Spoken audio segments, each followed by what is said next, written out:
नमस्कार सखी लोगन, आप सब लोगन का हमरे भोजपुरी सखी रेसिपी में बहुत बहुत स्वागत बा। तो आज हम लोग बनावल जाई करवा चौथ के लिए गेहूं के आटा और चना दाल का फारा, जेके गोईठा या फिर गोझा भी कहल जाला। ई करवा चौथ में खास बना के खाल जाला। तो एके बनावे के लिए सबसे पहले यहाँ पर हम चना के दाल के 5 से 6 घंटा के लिए भिगा के रख ले रहनी है। जब चना का दाल अच्छी तरह से फूल जाए तो एक मिक्सी के जार में बिना पानी डाले थोड़ा सा दरदरा ही पीस के तैयार कर लेवे के है।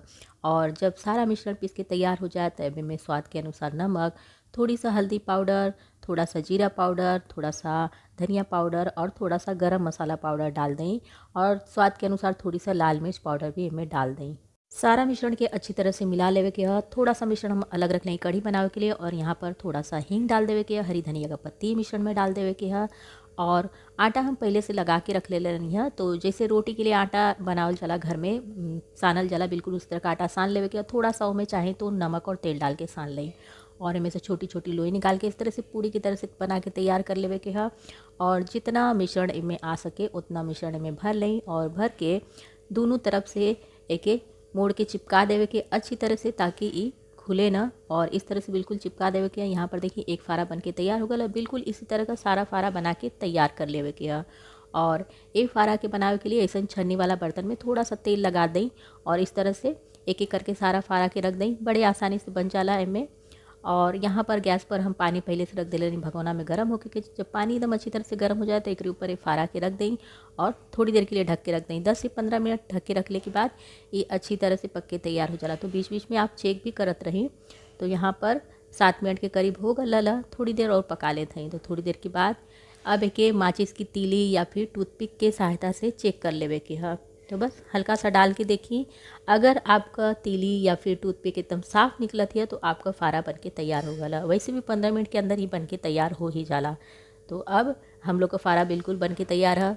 टूथपिक एकदम साफ़ निकलत है। तो गैस के बंद कर देवे के है। और ये फारा के ठंडा होके देवे के है। जब फारा एकदम अच्छी तरह से ठंडा हो जाए तब आप एक अपने मन पसंद आकार में काट लें, छोटा या बड़ा जैसन आपके आकार पसंद होगा। आप चाहते कि ऐसे ही खा सकीला या फिर हल्का सा तड़का लगा दें तो और बढ़िया लगी खाए में। तो यहाँ पर तड़का के लिए हम गैस पे कढ़ाई रख दे लें।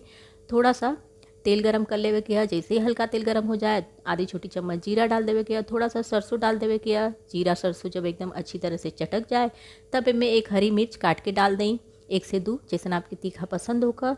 और चाहे तो आप इनमें करी पत्ता का भी इस्तेमाल कर सकेला। हमारे पास नारल है, इसे हम ना डलनी है। और जो नहीं फारा काट के रखल है सारा फारा के में डाल देवे के है। और मध्यम आंच पर हल्के हल्के के भूने देवे के है। 5 से 7 मिनट तक आप हल्की आंच पर के भूनब, मध्यम से हल्की आंच पर, तो एकदम ही करारा हो जाए।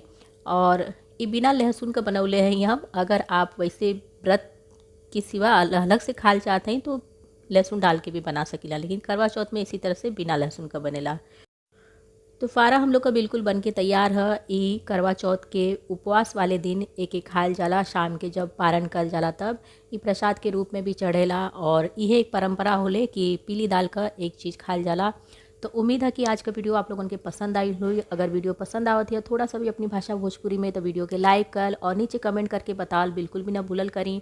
और अगर चैनल पर नया है ऐसे ने और भी रेसिपी अपनी भाषा भोजपुरी में देखल चाहते हैं तो प्लीज़ चैनल के सब्सक्राइब कर लें। तो हम आप लोगों से मिलते हैं फिर किसी अगली नई वीडियो के साथ। तब तक के लिए नमस्कार।